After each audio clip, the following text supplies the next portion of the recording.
Hello friends, ஏதோ சென்னை பக்கத்தில் train accident போல் இருக்குங்க. எந்த அளவுக்கு ஃபுல்லாக பெட்டியெல்லாம் பிடிச்சி தீப்பிடிச்சி எரியுது போல் இருக்குங்க. புகை மூட்டமாக இருக்குது ஃபுல்லாக. ரொம்ப பார்க்குறக்கே கோரமாக இருக்குது பாருங்கள். பயங்கரமாக இருக்குது. ஒரு 10 பெட்டிக்கு மேலே எரியும் போல் இருக்குங்க. ஃபுல்லாக புகை மூட்டமாக இருக்குது பாருங்கள். எந்த அளவுக்கு கரும்புகை தான் அதிகமாக வருது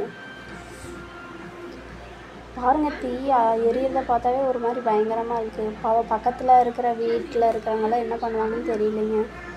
நிறைய 50 வீட்டுக்கு மேலே இருக்குன்னு நினைக்கிறேன். அவங்களெல்லாம் வேறு பக்கம்தான் மாற்றுவாங்கன்னு நினைக்கிறேன். எனக்கு தெரிஞ்சு நிறையா ட்ரெயினை ரத்து பண்ணியிருப்பாங்கன்னு நினைக்கிறேன். அந்த வழியாக வர முடியாத போல் இருக்குங்க. ஃபுல்லாக எரியுது. இது டீசல் ஏற்றிட்டு போகிற ட்ரெயினுன்னு நினைக்கிறேன்.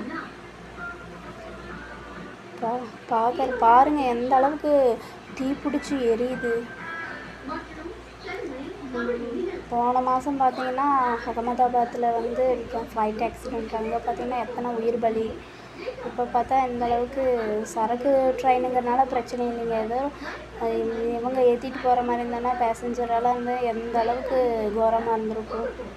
எல்லாம் ப்ரே பண்ணிக்கோங்க, எந்த இதாகக்கூடாதுன்ட்டு. Thank you friends.